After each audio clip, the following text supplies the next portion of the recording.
Très bien, mesdames, messieurs, bonsoir. Donc, je suis Xavier Pie, le président de l'Université de Perpignan et de la Fondation de l'Université. Donc, il m'est donné l'honneur et le plaisir d'ouvrir donc, cette conférence, puisque la présidente du conseil départemental est un petit peu en retard, donc elle arrivera plus tard et elle fera, elle, donc, l'ouverture du vernissage. Voilà, donc c'est vraiment un plaisir d'être ici aujourd'hui pour différentes raisons. Tout d'abord parce que le sujet effectivement même des droits des femmes est excessivement important et pour l'université, ça fait partie effectivement des sujets que l'on porte. Donc il faut être conscient qu'effectivement sur Perpignan notamment, on a une petite ou moyenne université, ça dépend comment on se situe, mais on fait partie des universités pluridisciplinaires, et je vais y revenir, qui se trouvent être fortement engagées sur des grands enjeux de société. Donc notamment, vous le savez, au niveau des énergies renouvelables, des milieux marins, etc. Donc en gros, toutes les problématiques de transition énergétique, écologique, le tourisme durable, etc. Mais de fait, on en discute d'ailleurs souvent avec Bénédicte et les collègues, il faut aussi tenir compte des problématiques de transition comportementale et des transitions de perception que les citoyens et les citoyennes doivent avoir dans la société pour évoluer et s'adapter aussi à certains changements qui sont tout à fait nécessaires. Voilà, donc université, c'est effectivement aujourd'hui pas seulement un lieu où on va chercher un diplôme ou une feuille de paye, c'est aussi un lieu où on doit s'épanouir, apprendre à vivre ensemble. Et d'ailleurs, nous sommes 10 000 à l'Université de Perpignan quand même, 9 200 étudiants et 920 agents, donc à peu près 10 000 personnes de tous les milieux, de toutes les origines, de métiers très différents, situations très différentes, beaucoup d'internationaux. Et donc c'est aussi un lieu où on doit mettre en place de nouveaux modes de vie et expérimenter quelquefois effectivement de nouvelles modalités de partage. Donc là aussi, la dualité femmes-hommes, hommes-femmes s'apprend. On a aussi des progrès à faire à ce niveau-là à l'université. On y travaille. Donc on a mis en place d'ailleurs un certain nombre d'actions contre le harcèlement, contre les violences, contre tout un tas de choses qui aujourd'hui ne sont plus acceptables. Et l'université, dans la société comme une démocratie comme la France, doit être aussi un lieu privilégié, neutre politiquement, laïque, mais de défense des valeurs fondamentales de l'humanité et être effectivement le garant, le lieu où on doit absolument préserver donc certaines valeurs, comme effectivement notamment l'égalité femmes-hommes ou hommes-femmes. Voilà, donc ça c'est quelque chose d'important. Ce qui est particulièrement intéressant et encourageant, c'est que nous avons des collègues, effectivement, comme Bénédicte notamment, et puis Olivier qui était si présent, qui s'y impliquent largement et de manière très pluridisciplinaire. Donc c'est ce qui va être assez illustratif d'ailleurs dans ce qui va vous être exposé donc, ce soir. Donc sur ce thème-là, nos collègues ont réussi à se faire rencontrer des domaines scientifiques très différents.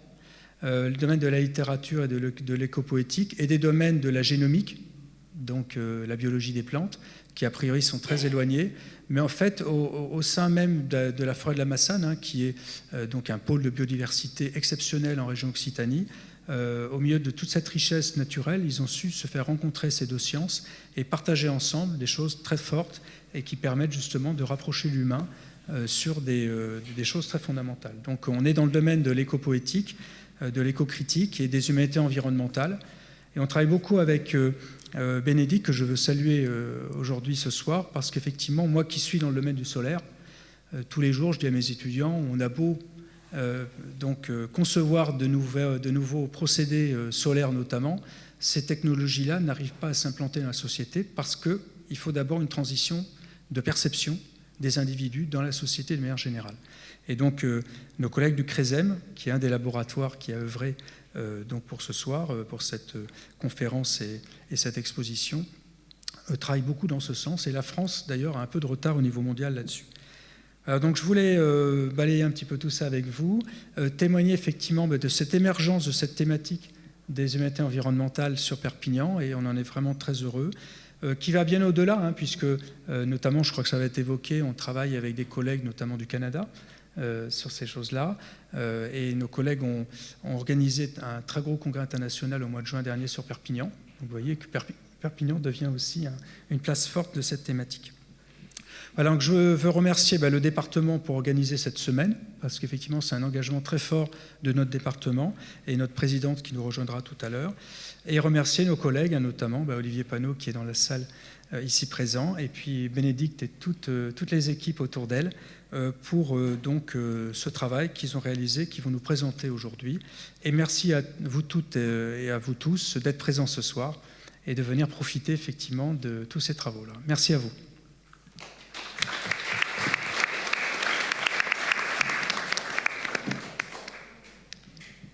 Vous m'entendez comme ça, c'est bien?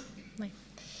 Donc merci beaucoup Xavier Pi, et un grand merci d'abord à Céline Florimont que nous tenons à remercier puisque c'est elle qui organise le programme des Semaines des droits des femmes et qui nous invite depuis 4 ans à participer. Un grand merci à Laurent Coy qui est en charge de l'organisation de l'exposition que nous vous inviterons à découvrir tout à l'heure. Un grand merci au CD66, au conseil départemental qui subventionne ce projet. Un grand merci à notre atelier de recherche en éco-poétique, éco-critique et éco-anthropologie, Oikos, qui soutient ce projet, et puis à l'UPVD, bien sûr, qui se porte aussi en appui. Un énorme merci tout particulièrement à Olivier Panot et à Joseph Garrigue, donc Olivier Panot qui est notre collègue scientifique de l'UPVD, et Joseph Garrigue qui est conservateur de la forêt naturelle de la Massane, et grâce à qui, également avec Jean-André Magdalou, nous avons pu explorer cette forêt et avec qui nous avons pu tisser ce travail de recherche, création, art, lettres, sciences. Un grand merci à Karen Houle, poétesse et professeure de philosophie au Canada, qui a participé à la réalisation du projet. Un grand merci à Gabrielle Raymond, à ma gauche, qui termine son cycle de formation théâtre au conservatoire et qui va nous aider ce soir pour une conférence performance polyphonique. Et puis, merci infiniment à Margot Lowers, à ma gauche, qui est docteur de l'Université de Perpignan, spécialiste des écoféminismes et qui intervient comme photographe notamment dans ce projet. Donc, dans cette conférence, nous allons d'abord, dans une assez longue introduction, c'est important, situer notre travail, notre approche qui est hybride, hors norme, et aussi notre propos dans le cadre des Semaines des droits des femmes. Dans une première partie, qui sera la plus longue, nous allons, dans une performance polyphonique, clamée en sorcière avec Gabrielle, aborder les questions des violences faites aux femmes et aux enfants, afin de situer le chaos qui est le contexte duquel émerge la figure de la sorcière. Dans une deuxième partie, nous expliquerons un petit peu comment on passe de la sorcière à la sorcière, avec le E dans le O, et ce que la sorcière apporte de particulier. Et en troisième partie, nous expliciterons un petit peu plus ce travail éco-poétique de la sorcière en forêt, composé donc à plusieurs et qui mélange art, lettres, sciences, photographie, écriture et danse. Je fais ça parce qu'on a un petit problème technique et que je ne peux pas appuyer, donc voilà, c'est à la place. À partir d'une exploration in situ, nous avons travaillé ensemble à une lecture et un prolongement éco-poétique de la forêt, qui donne lieu à des résultats de recherche-création, art, lettres, sciences, à plusieurs volets. D'abord, ce travail orienté par l'émergence de la figure de la sorcière, travail subventionné, comme on l'a dit, par le CD66, et par conséquent en lien étroit avec des problématiques écoféministes, et notamment dans la conférence que nous allons donner ce soir. Deuxièmement, je bénéficie actuellement d'une résidence d'artiste en tant qu'amatrice à l'UPVD, qui va me permettre de prolonger encore ces travaux pour continuer d'explorer, en collaboration avec mes collègues et grâce à leur ouverture d'esprit, ce que pourrait être une éco-poétique de la forêt et de sa biodiversité par la danse, l'écriture et bientôt la vidéo. Dans les deux cas, nous nous situons à la lisière entre les sciences dites humaines et les sciences dites naturelles, entre recherche et création. Notre démarche au sein d'Oikos, notre atelier de recherche, et de favoriser l'émergence d'une intelligence contemporaine du sensible, d'une pensée réincorporée, qui nous invite à mieux relationner avec le vivant dans le contexte actuel de crise éco-ontologique qui est la nôtre. Ainsi, nous œuvrons pour une recherche qui puisse produire, en plus des publications habituelles, qui s'adressent bien souvent à des spécialistes, des actions de sensibilisation et de communication auprès du grand public. Nous expérimentons ainsi d'autres façons de pratiquer la recherche, notamment en y mêlant des approches créatives. Je précise néanmoins que Margot et moi ne sommes ni écrivaines, ni photographes ou danseuses de formation ou de profession. Donc si nous nous engageons dans une aventure artistique, celle-ci vise en premier lieu à innover du côté des pratiques de la recherche et de la diffusion de nos savoirs. Nous investissons avec humilité des formes artistiques dont nous sommes amatrices, que nous pratiquons depuis, pour ainsi dire, toujours, et qui sont devenues indissociables de nos manières d'habiter le monde. Je tiens également à préciser que le contenu de cette conférence ce soir, par son caractère personnel et engagé, n'implique que moi, un peu mes sorcières, Margot et Karen, ainsi que Gabrielle, qui prêtera sa voix pour cette lecture polyphonique. Je voudrais tout d'abord souligner rapidement une évolution significatrice dans la façon dont j'ai été amenée à intervenir dans les Semaines des droits des femmes depuis 4 ans. J'ai d'abord assumé le rôle de médiatrice entre notre atelier de recherche et le CD66. À ce titre, j'ai invité d'autres artistes à intervenir. Ensuite, j'étais participante anonyme, j'étais cette femme sans visage qui transcendance avec le monde dans l'exposition photographique sur la résilience présentée par Atan Adrahan en 2018. Je suis intervenue aussi en tant qu'universitaire pour présenter des lectures écoféministes et des traductions parfois, avec une distance critique et analytique des œuvres et de leur poétique. Aujourd'hui, j'ose présenter ce travail de recherche-création, co-réalisé avec Margot et Karen, en tant que travail situé, engagé et pleinement assumé. S'offrent à voir là les fruits et les symptômes d'une guérison, d'accompagnements multiples, d'une meilleure compréhension et d'une prise de distance des processus de violence dont j'ai moi-même été l'objet. Lors des Semaines des droits des femmes organisées par le CD66 il y a 3 ans, je me rappelle avoir confié à une artiste engagée qui travaillait en tant que modèle photographique que jamais je ne serais capable, pour ma part, de poser en vue d'une exposition et encore moins de danser devant un objectif. Un jour, tu y parviendras et ce sera une grande victoire, m'a-t-elle encouragée, me laissant dubitative. Aussi aimerais-je que ce travail offre un témoignage, peut-être un espoir, du cheminement qui se fait avec le temps. Ce temps et ce travail qui permettent de réapprivoiser son corps, de restaurer un moi devenu fragmentaire et dissocié, d'éloigner peu à peu la peur et le trauma et de les transmuter en processus réflexifs et créatifs. Quand on a sauté sur assez de mines et qu'on a eu la chance d'en réchapper, on apprend à désamorcer les bombes à retardement qui jonchent les terres de nos corps et de notre mémoire, à démonter les mécanismes liés au trauma.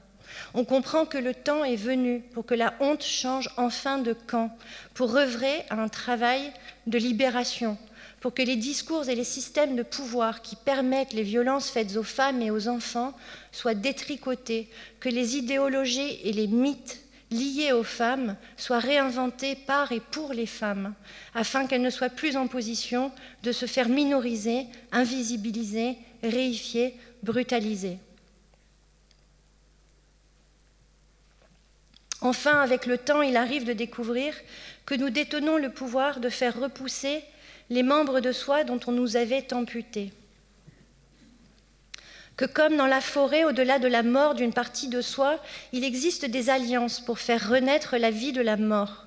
Qu'en laissant ces terres au repos parfois, certains éléments constitutifs de notre écosystème résilient peuvent être décomposés par des alliés quasi invisibles et transformés en fertilisants pour les sols, permettant à d'autres formes de vie de pousser et de s'épanouir en un écosystème dynamique, multispécifique, qui ne s'arrête pas au drame individuel.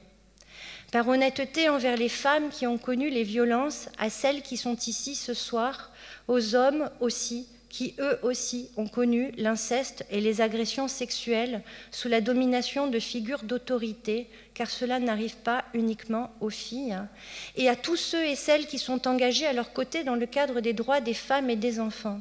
Je ne me poserai pas ici ce soir en tant qu'universitaire, qui viendrait déployer de haut un discours avant tout théorique, ou qui proposerait des concepts ou des projets créatifs avec lesquels je bricolerais intellectuellement ou m'amuserais comme source d'inspiration artistique. Je voudrais en préambule à cette présentation rappeler quelques principes écoféministes qui animent notre démarche artiviste et éco-poétique avec le H dans le éthique. Il s'agit ici d'entremêler délibérément la poésie et la philosophie, le poétique et le politique, l'individuel et le collectif, l'intime et l'extime, le savoir et l'exploration, la recherche et la création.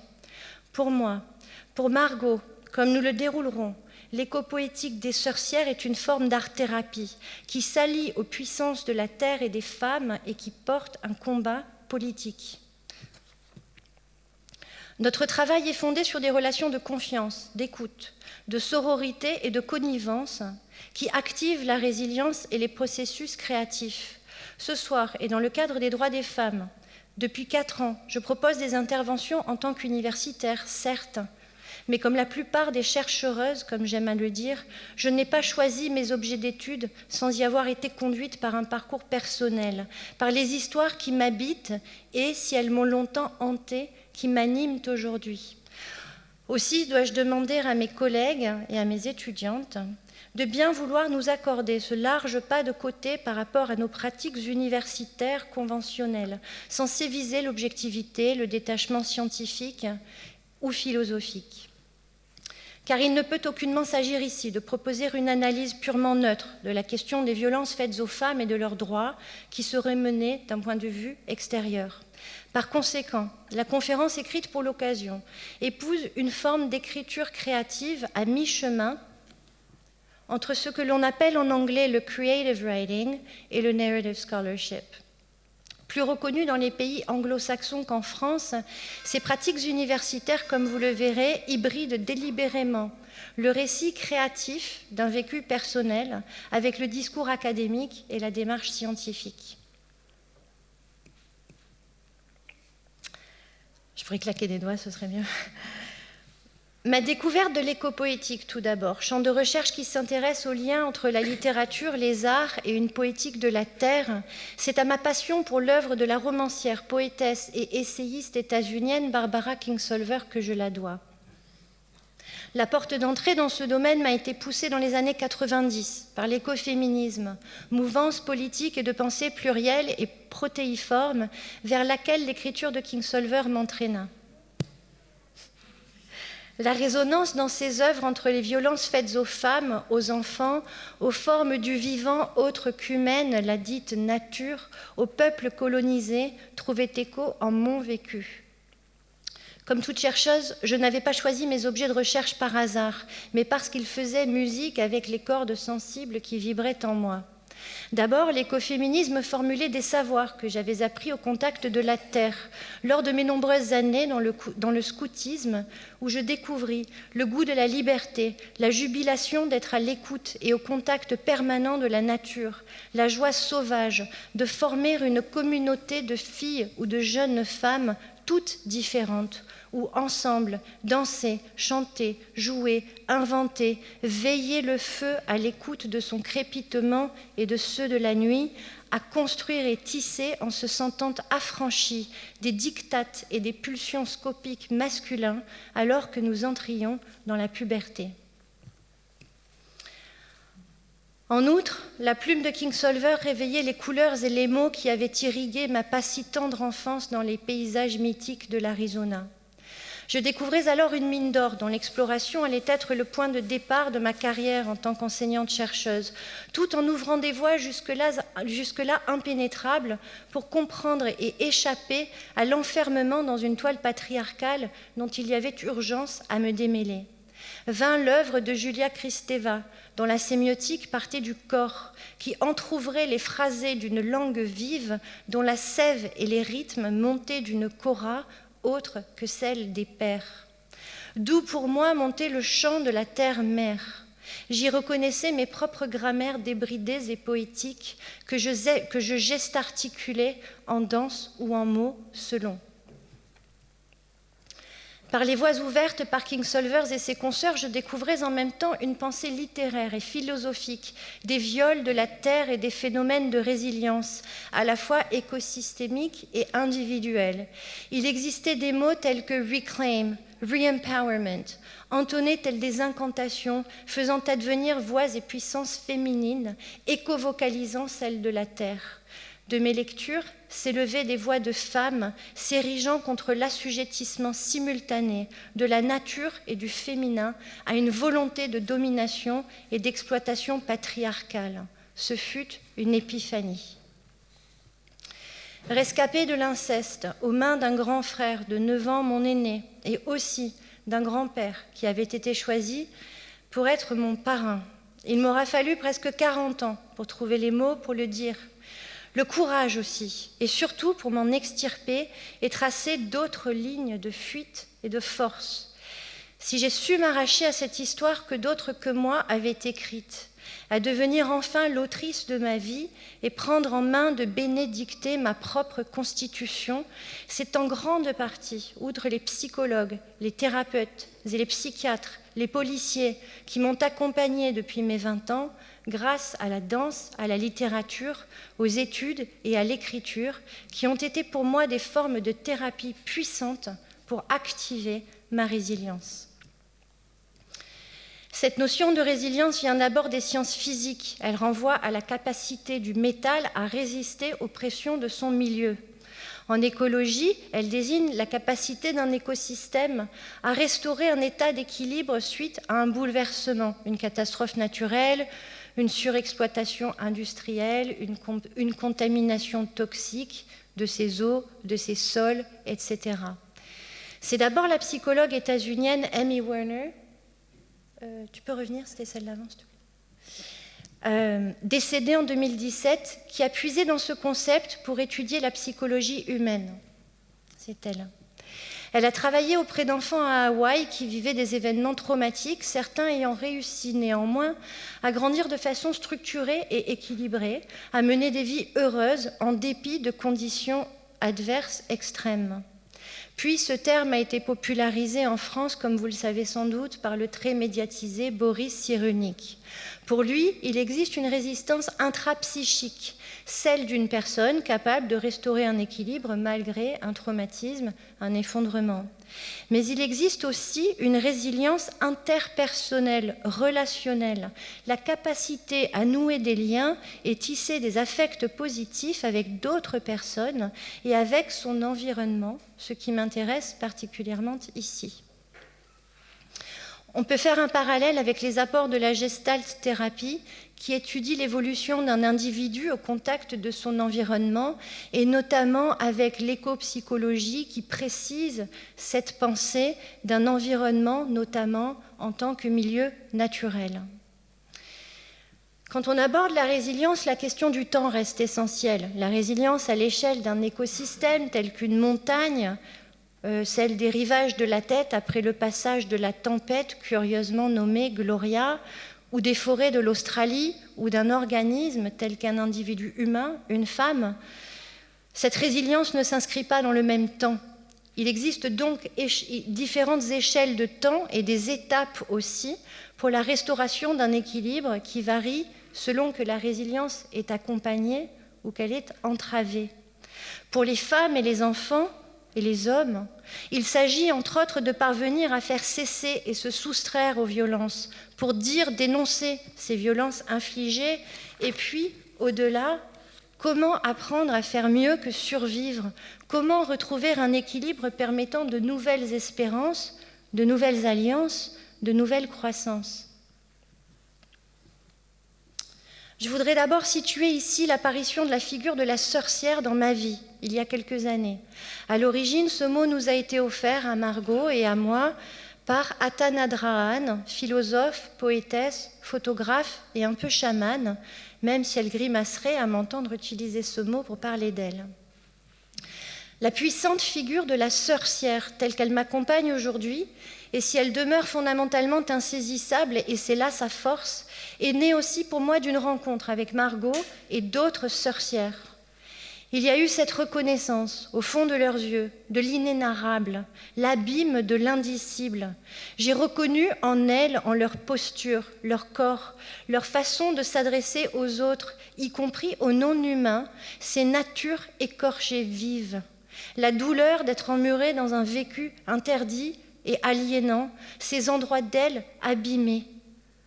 Et cependant, j'ai reconnu en elle aussi cette irréfragable pulsion de vie, cette indomptable sauvagerie, ce sens de l'humour décalé, une sensibilité à fleur de peau et cette attention poétique au monde, au langage et aux autres, cette volonté de ne pas vivre toute une vie durant, réduite à l'état de survivante, cette recherche d'autre chose que de la pitié et cette infléchissable détermination pour comprendre, pour réclamer nos puissances et faire alliance, pour avoir le droit d'être pleinement vivante.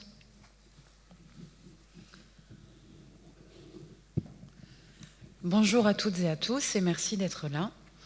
Je voudrais commencer par remercier Béné pour ce qui a été une collaboration étroite et riche et enrichissante, c'est peu de le dire. La relation qui me lie à la Massane commence en fait un petit peu plus bas, dans les montagnes qui l'hébergent, les Albères. Au quotidien, je vis au pied de ces montagnes et elles représentent beaucoup pour moi un titre très personnel. Au fil de mes années dans la région, 2 décennies désormais, j'ai tissé avec ces Albères un lien étroit et continu qui était en fait un des moteurs de ma participation à ce projet. Comme Béné l'a dit, chercheuse spécialiste d'écoféminisme, moi non plus je ne suis pas arrivée à mes sujets de recherche par hasard. C'est mon vécu qui m'y a conduit. Depuis petite, je me suis entourée d'animaux car il m'était plus facile de leur faire confiance à eux qu'aux autres humains. J'ai toujours eu besoin de lieux semblant sauvages pour me ressourcer et je suis encore aujourd'hui très touchée par la pollution et la maltraitance animale car cela faisait en quelque sorte écho à la violence et au manque de reconnaissance dont j'avais eu à souffrir plus jeune. J'ai eu la chance d'avoir une mère très courageuse qui nous a éloignés d'un père abusif et violent et qui nous a certainement sauvé la vie en faisant cela. C'est une des raisons pour lesquelles j'ai atterri ici, à Perpignan, bien loin de ma Belgique natale, il y a près de 20 ans. La vallée de la Vaille, au pied de la réserve de la Massane, a été un des premiers endroits que j'ai découvert en arrivant ici. Depuis lors, il était fréquent que nous allions passer de longues journées d'été là-bas, à nous baigner, à nous réjouir de la beauté des lieux. Il y avait bien du monde qui fréquentait la Vaille à cette époque, mais la plupart y venaient comme nous, heureux de pouvoir profiter de la beauté, la pureté des paysages et respectueux du coup. Petit à petit, l'endroit est devenu connu du grand public et les gens moins respectueux y venaient de plus en plus, avec tout ce que cela impliquait, déchets laissés sur place, bruit, destruction de l'environnement, etc.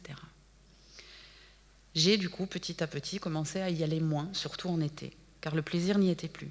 En fait, je passais plus de temps à sermonner les gens et à ramasser des déchets, plutôt qu'à profiter de l'endroit. J'aime toujours autant aller m'y promener, mais je choisis plutôt l'hiver maintenant, quand il n'y a pratiquement personne et quand on a plus de chances d'y croiser sangliers et vaches plutôt qu'un autre être humain. Mon besoin de m'entourer d'animaux familiers comme autant de petits anges gardiens m'a donné la chance de sauver un grand nombre de bestioles, comme je les appelle. Parmi ceux-ci, 3 chatons de 48 heures, jetés dans un sac rempli d'eau, dans une tentative maladroite et heureusement manquée de les noyer. Et ils ont été déterminants dans la relation qui me lie à ces montagnes. Je les ai trouvés, je les ai élevés au biberon, tous les 3. Spock, Pixel et Minimum. Inutile de vous préciser que le lien que j'avais avec ces chats était très fort, vu l'aventure que cela avait été de les élever au biberon et de les guider jusqu'à l'âge adulte. Lorsque nous avons brutalement perdu Spock, à l'âge de 5 ans, il y a 7 ans de cela, j'ai pas réfléchi longtemps pour savoir à quel endroit je voulais aller déposer son corps pour son repos éternel. La Vaille, au pied de la Massane. Pour que le rocher qui dépasse au-dessus du point où nous l'avons enterré puisse veiller sur nous. Tous les matins depuis, je salue silencieusement ces montagnes qui, par le fait d'y avoir enterré notre petit familier, ont acquis un caractère d'autant plus sacré à mes yeux. Il y a un mois, nous sommes montés de nouveau à Lavaille, pour enterrer Pixel, la sœur de Spock. Sa perte a été brutale et soudaine, et a donné une autre dimension à la présentation que nous vous offrons ce soir. Mon rapport à la Massane n'est donc pas évident à expliciter, difficile à décrire.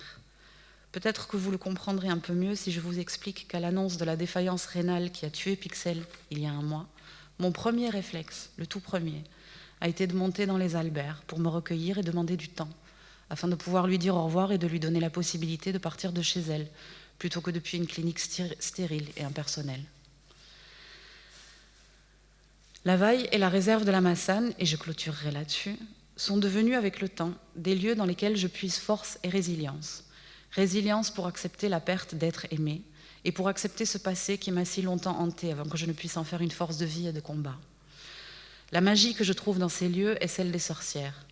Une magie qui me permet de puiser en moi l'envie et la force de me présenter devant vous aujourd'hui avec cette collaboration.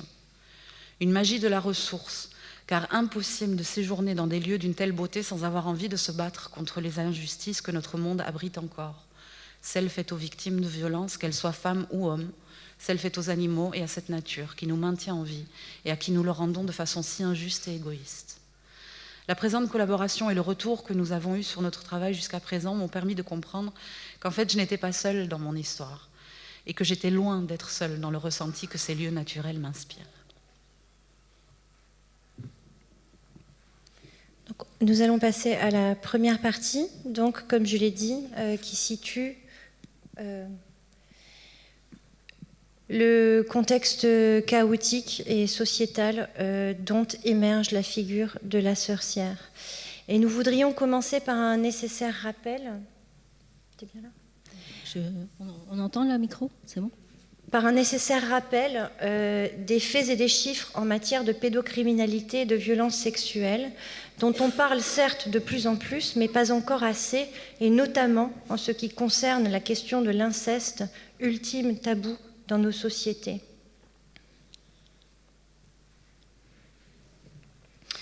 Les chiffres et même le texte au départ que nous allons dérouler est tiré d'une étude publiée par la docteure Salmona, spécialiste des questions de violences sexuelles. Je vous renvoie à son site, qui est vraiment une mine de ressources, autant pour les personnes qui ont été victimes que pour celles qui vivent avec elles et qui sont là pour les accompagner. Pour reprendre les termes du docteur Salmona, les chiffres des violences sexuelles faites aux femmes et aux enfants sont effarants. Une fille sur 5 et un garçon sur 13 ont subi des agressions sexuelles et des viols. On peut estimer que près de 130 000 filles et 35 000 garçons subissent des viols et des tentatives de viol chaque année. 6% des Français déclarent avoir été victimes d'inceste, une proportion qui monte à 9% chez les femmes, soit 4 millions de Françaises. Les enfants sont les principales victimes des violences sexuelles. 81% des violences sexuelles sont subies avant l'âge de 18 ans, 51% avant 11 ans, 21% avant 6 ans. Ces violences sexuelles sur des mineurs sont commises dans 94% des cas par des proches et par des membres de la famille dans plus de 50% des cas. Elles s'exercent majoritairement sur les filles et sur les enfants les plus vulnérables et les plus discriminés. Elles sont commises avant tout, dans plus de 95% des cas, par des hommes, dont 25% sont mineurs. Les violences sexuelles faites aux enfants sont extrêmement traumatisantes à court, moyen et long terme. Les conséquences psychotraumatiques des viols sont les mêmes que celles des tortures. 96% des victimes déclarent un impact sur leur santé mentale, 70% sur leur santé physique, 50% font des tentatives de suicide, 50% des dépressions à répétition, 50% présentent des conduites addictives. Elles entraînent des atteintes de certaines structures du cerveau et des circuits de la mémoire et de la réponse émotionnelle, et la mise en place de mécanismes neurobiologiques pour échapper au risque vital lié au stress extrême. Cette disjonction est à l'origine d'une dissociation et d'une mémoire traumatique qui sont au cœur de toute conséquence sur la santé mentale et physique. Ces atteintes sont réversibles si un traitement spécialisé est mis en place. Ces atteintes sont réversibles si un traitement spécialisé est mis en place. Ces atteintes sont réversibles si un traitement spécialisé est mis en place. Les violences subies dans l'enfance, quand plusieurs formes de violence sont associées ou quand elles sont particulièrement graves, comme un viol, sont le premier facteur de mort précoce, de risque de suicide, de dépression à répétition, de conduites addictives, de conduites à risque et de mise en danger, de risque de subir à nouveau des violences tout au long de leur vie, de grande précarité et de marginalité, d'obésité et de nombreuses pathologies somatiques, diabète, troubles cardiovasculaires, immunitaires, endocriniens, digestifs, neurologiques, gynéco-obstétricaux, etc. Elles peuvent faire perdre jusqu'à 20 ans d'espérance de vie. Et avoir subi des violences sexuelles dans l'enfance est le risque principal d'en subir à nouveau tout au long de la vie pour les filles et d'en commettre pour les garçons. Là s'arrêtent les chiffres et le texte tiré de l'étude du docteur Salmona. En complément de ces chiffres accablants et rebroussant le chemin qui mène de mes sœurs à mes sorcières, je voudrais dérouler la longue pelote de discours qui a servi à permettre, instituer, minimiser et tabouiser les violences dont j'ai fait l'objet, qui sont en bien des points métonymiques de toute une société à réformer. Je ne m'attarderai pas sur les détails sordides de mon enfance, mais sur les discours, les récits qui, tout au long d'une vie et jusqu'à ce que je les fasse taire, ont entravé ma guérison en me condamnant à un enfermement dans une culture profondément perverse. Si je puise ainsi dans mon vécu pour mettre ces discours obscènes à distance, c'est bien sûr pour neutraliser leur pouvoir sur moi, mais aussi parce que je suis convaincue qu'il est un devoir de les identifier collectivement, parce qu'ils en disent long sur toute une épistémée et qu'ils appellent à une rupture d'évidence. Car au-delà des actes mêmes, il y a ce qui se trame au travers des institutions, des systèmes de pouvoir et de pensée, des lois, des idéologies, des logiques tordues, des abus de langage, des mythologies et des stéréotypes qui enferment les femmes et les enfants dans des situations d'emprise et de domination complexes. Dans une performance polyphonique clamée en sorcière, Gabrielle et moi nous invitons à déconstruire les discours qui autorisent et perpétuent les violences que les femmes et les enfants subissent à travers le monde. Il s'agit ainsi, main dans la main avec de nombreux penseurs et penseurs féministes, de défricher le grand chantier auquel nous devons tous et toutes nous atteler si nous espérons faire advenir des changements sociétaux et mieux protéger les enfants et les femmes que nous sommes, ainsi que ceux que nous mettons au monde. Comme nous y viendrons, c'est de ce grand chantier que naît la sorcière.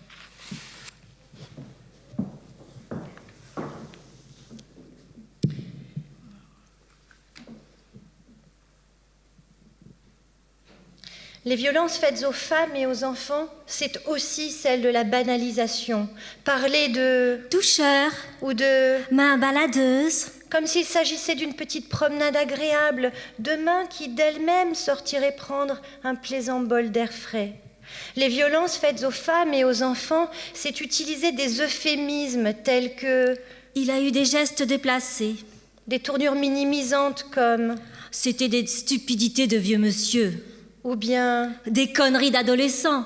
Pour mieux nier les faits et déculpabiliser les agresseurs, passer outre les écarts d'âge qu'ils aient été de 9 ou 56 ans, que l'agresseur ait eu 12, 22 ou 70 ans et la victime 3 ans, 8 ans, 13 ans.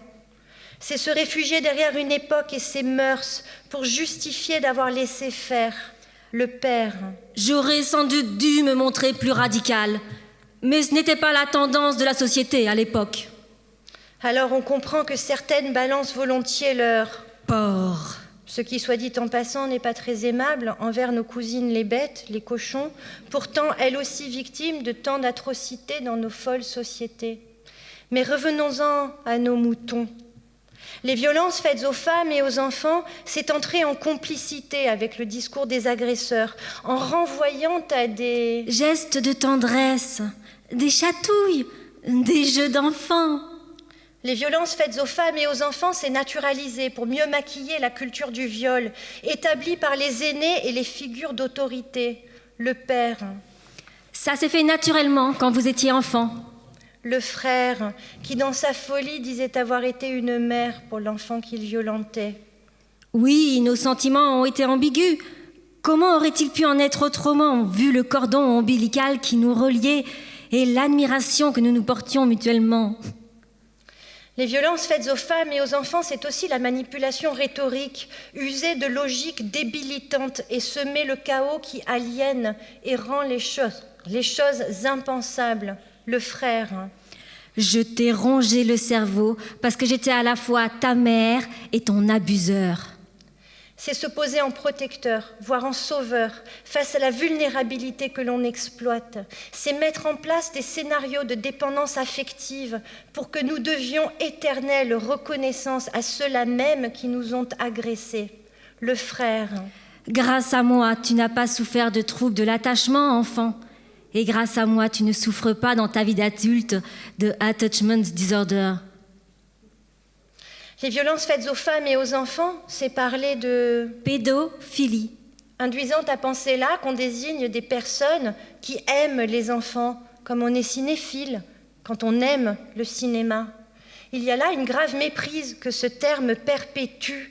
On parle de pédocriminalité, certainement pas d'amour, parce qu'il s'agit d'un crime qui vise à détruire la personne, d'une perversion dont le moteur de jouissance pour l'agresseur consiste en la mise en place calculée d'une emprise et d'un passage à l'acte en pleine conscience du plus haut niveau de transgression recherché.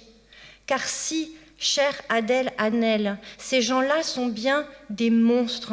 Ce sont des monstres par leur monstrueuse incapacité à éprouver une quelconque empathie, par leur monstrueuse démonstration de toute puissance. Et oui, chère Adèle, il nous faut apprendre à les regarder en face, car comme l'indique l'étymologie du mot monstre, ils nous montrent les excès terrifiants de nos propres sociétés, de tous ces systèmes et ces discours qui aboutissent à la genèse de ces mêmes monstres et permettent les ravages que nous savons. Les violences faites aux femmes et aux enfants, c'est faire semblant de ne pas voir, ne pas savoir, ne pas pouvoir. C'est feindre la cécité et la surdité par des... Je ne pensais pas, je n'avais pas compris que c'était allé si loin. Je ne savais pas. Je n'avais rien vu. Je ne suis pas au courant. On ne m'avait rien dit. Ce ne sont pas mes affaires. Les violences faites aux femmes et aux enfants, c'est le silence imposé, la mère. Ça, c'est une histoire entre ton frère et toi. C'est le muselage, par la honte et la peur, le grand-père. Vous n'avez pas honte, espèce de sale petite menteuse. À cause de vous, votre grand-mère et moi allons divorcer. Il n'en fut rien. La grand-mère était parfaitement au courant qu'elle avait épousé un prédateur. Elle lui offrait ses petites filles en pâture pour éviter les scandales qui avaient éclaté auparavant. Durant toute sa carrière, il s'en était pris à ses élèves. Car il était professeur agrégé d'éducation physique et sportive. Ou alors il s'en prenait à ses patientes. Car il se disait thérapeute. Et il proposait ses massages à de petites filles en souffrance. Les violences faites aux femmes et aux enfants, c'est rendre mutique par les inversions de rôle et le chantage affectif. La mère. Tu pourrais détruire ton frère et sa famille si tu en parlais. Le frère. Tu sais, si tu veux qu'on puisse s'entendre, ton copain et moi, il y a des choses dont tu ferais mieux de ne pas parler. C'est la complicité, tramée de génération en génération. La mère. As-tu pensé à ces filles ? À ce que cela pourrait leur faire d'apprendre cela sur leur père ? C'est la loi du silence et la souillure morale imposée aux victimes, un cousin. Le linge sale, ça se lave en famille. Les violences faites aux femmes et aux enfants, c'est sous-entendre que les victimes ne méritent ensuite plus d'être aimées, qu'elles sont avilies par ce qu'elles ont subi au point de ne plus rien valoir aux yeux des autres. Le père à la mère, qui lui confie enfin, après plus de 50 ans de vie commune, avoir été violentée d'abord par son propre père, enfant, puis par un homme d'église, puis de nouveau par un camarade à l'université. Heureusement que je ne le savais pas. Si j'avais su, je ne t'aurais jamais épousée. Les violences faites aux femmes et aux enfants, c'est la remise en cause de leur sincérité en tant que victimes, les raisonnements simplistes de ceux ou celles qui prennent ainsi part au déni pour se protéger de la vérité, peut-être, ou par incapacité d'imaginer les processus d'emprise, un autre cousin. Mais quand même, si c'était ton bourreau, pourquoi tu passais autant de temps chez lui, les vacances alors? On n'a jamais vu une sœur autant dans l'adoration devant son frère. C'était un truc de dingue, quand même, combien tu l'adulais.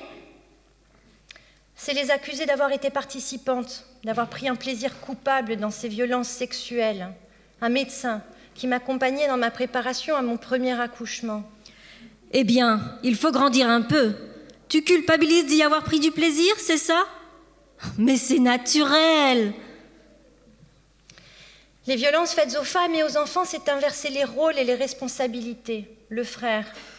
Je ne pense pas que mon suicide t'aiderait à trouver la paix. C'est refuser aux victimes le droit de demander justice, les paralyser, leur ôter tout recours. La mère. Si mon fils allait en prison, j'en mourrais. Mais tu sais ce qu'ils font à ces mecs-là, en prison? C'est lancer aux rescapés de violence des injonctions ineptes. Tu as été victime, oui, mais c'était il y a longtemps. Il faut que tu trouves la paix et que tu tournes la page à présent. Ça va t'apporter quoi aujourd'hui de remuer toute cette merde? C'est blâmer les victimes de la souffrance qu'elles endurent. Tu te complais dans la souffrance et dans ton rôle de victime. Ah, parce que c'est un rôle que je joue. Tu veux le beau rôle? Ah, parce que la victime doit partager le mauvais rôle avec son agresseur et qu'il est beau peut-être ce vécu terrorifiant. Les violences faites aux femmes, c'est faire passer les victimes pour des harpies. Tu veux te venger et détruire ta famille. C'est leur reprocher d'éprouver parfois de la haine ou de la colère, les dire mauvaise envers leur agresseur et leurs complices. C'est afficher du mépris lorsqu'elles se montrent agitées et perturbées, les dire déraisonnable ou hystérique ou délirante. Parce que la vérité est insupportable, parce que leur vécu met mal à l'aise et qu'on les voudrait composer et détacher, parce qu'on préférerait qu'elles se taisent pour mieux laisser les autres dans le confort de l'ignorance, de l'indifférence. C'est renvoyer le mal-être de la victime qui se manifestera par de sourdes angoisses, des cauchemars, des phobies, des attaques de panique, des allergies, de l'asthme chronique, des idées, des mécanismes morbides, des chutes de tension et des pertes de connaissance à répétition par l'enfer des insomnies et de l'anorexie. C'est renvoyer tout cela à sa nature fragile, ses fragilités, son hypersensibilité et ses peurs irrationnelles. C'est dire aux victimes qu'elles sont malades par constitution, sans doute parce qu'elles sont nées femmes et que personne ne pourra rien y changer. La mère. Tu as toujours été angoissée. Tu es née angoissée. C'est ta nature, tu sais, ma chérie. Pour moi, c'est pareil. J'ai fini par accepter que c'était ma nature et qu'on ne pouvait rien y changer.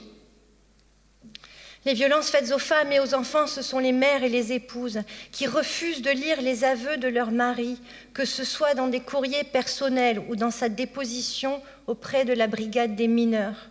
C'est de concert avec les pervers et leurs complices, persister à faire passer les plaignantes pour folles, faire peser la suspicion sur elles et discréditer leurs paroles, enfermant les révélations dans des accusations de maladie mentale. La preuve ? Elles ont été dépressives, ont relevé de la psychiatrie, des psychologues et des médicaments. Les violences faites aux femmes et aux enfants, c'est entretenir des clichés obscurantistes concernant le corps, les désirs et la liberté des femmes. Le père au sujet des femmes et de la danse, de sa fille qui, depuis qu'elle est enfant, qu'on l'y autorise ou non, danse, danse et danse encore. On voit bien dans ces femmes qui dansent qu'elles sont soumises à des pulsions sexuelles plus fortes que les autres. C'est sous-entendre que la victime l'a d'une façon ou d'une autre cherché, que cela a à voir avec une sexualité féminine qui attise ou pactise avec les forces du mal, qui tend naturellement vers ce que les patriarches religieux qualifient de péché. Le père a sa fille qui, à l'âge de 18 ans, vit ses premiers émois amoureux. Tu es une pute, tu iras brûler en enfer. Le père a une autre de ses filles qui, à 22 ans, part faire du camping sauvage avec son doux compagnon. Tu as choisi le diable, c'est ça, choisis le diable. Les violences faites aux femmes et aux enfants, c'est forcer ces filles, violentées par les pères et les fils au sein de la famille, à jouer les enfants de chœur tous les dimanches à la messe dans de belles aubes blanches, pendant que le père et le fils se chargent des lectures au pupitre et les forcer à répéter encore et encore. Seigneur, pardonne-nous nos péchés, comme nous pardonnons aussi à ceux qui nous ont offensés. Au nom du Père, et du Fils, et du Saint-Esprit. Amen. C'est après 2 ans de séisme familial dans des vies d'adultes, en dépit des mots enfin posés sur les actes, le vieux père qui trouve coûte que coûte explication dans son adhésion à une loi catholique. Si tu voulais la paix, ce n'est pas en allant trouver la police que tu allais la trouver. De toute façon, Bénédicte, cela fait bien longtemps que tu as choisi de ne pas vivre ta vie selon les valeurs chrétiennes. Les violences faites aux femmes et aux enfants, c'est le pape François aussi, qui rabaisse le féminisme à une forme de machisme avec une jupe. C'est n'inviter que 10 femmes pour 180 hommes à participer au sommet sur la protection des mineurs dans l'Église. En février 2019. Et c'est entraver encore et toujours la parole politique des femmes en les renvoyant à la sphère domestique, dirigée et légiférée uniquement par des hommes, le pape François.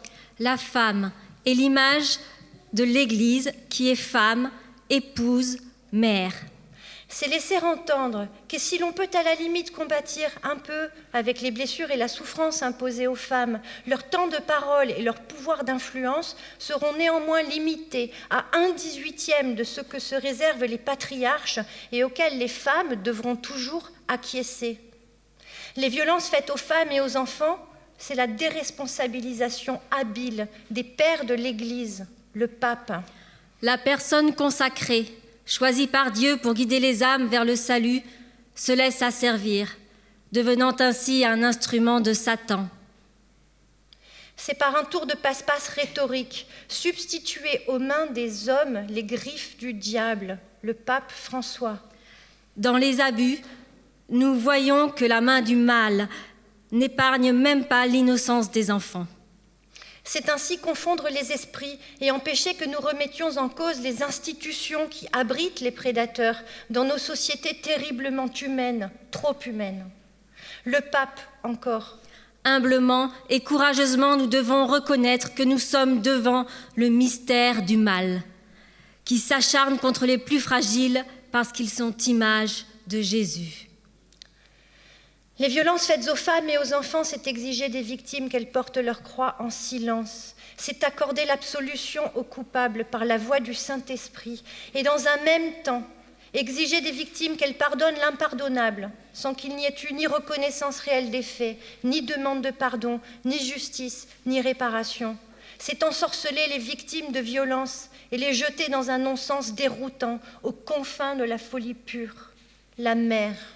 Il a toujours été si gentil avec toi. Tu finiras par lui pardonner.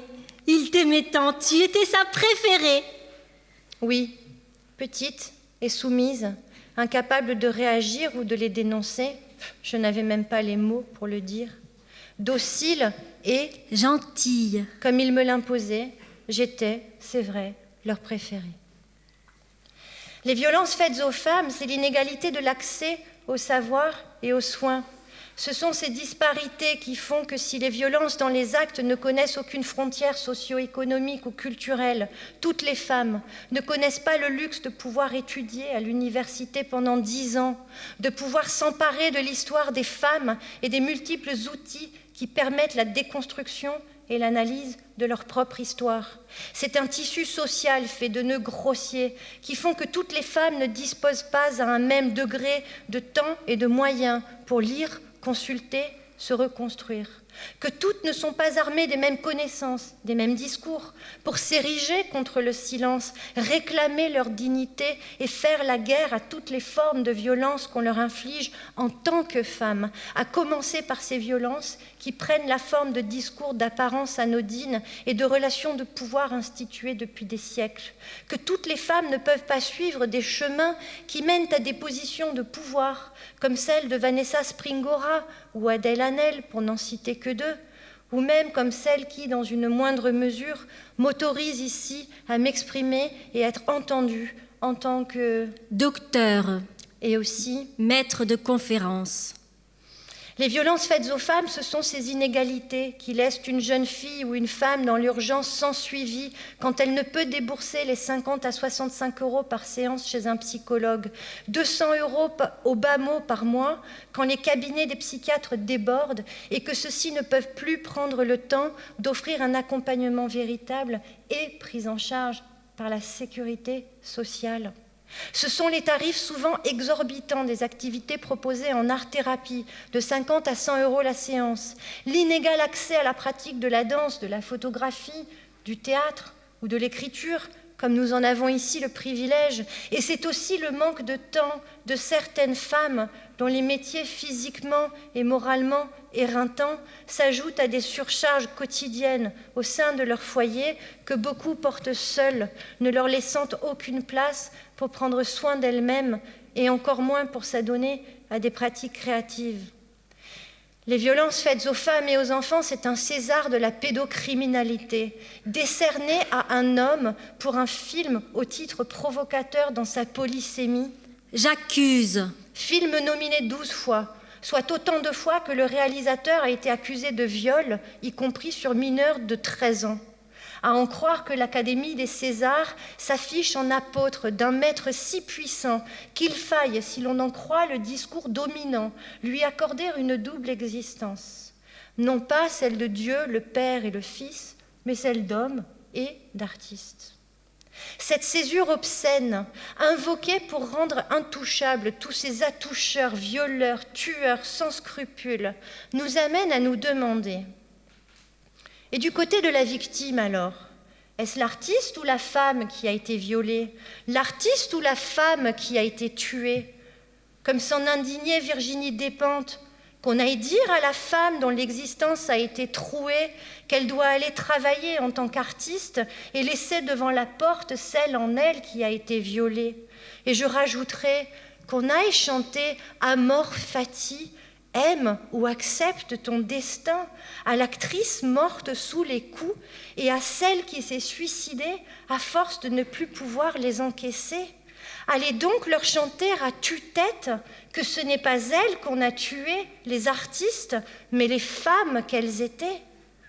À ce compte-là, mesdames et messieurs les dédoubleurs de responsabilité, il faudra alors considérer que plutôt qu'une peine allégée de moitié pour bonne conduite d'un détenu dit modèle, c'est une double peine sur laquelle il faudra statuer, car selon cette logique qui relève du fantastique, c'est un double meurtre-viol que commet votre Dr Jekyll et Mr Hyde, perpétré à l'encontre de deux personnes distinctes, d'une femme et d'une artiste.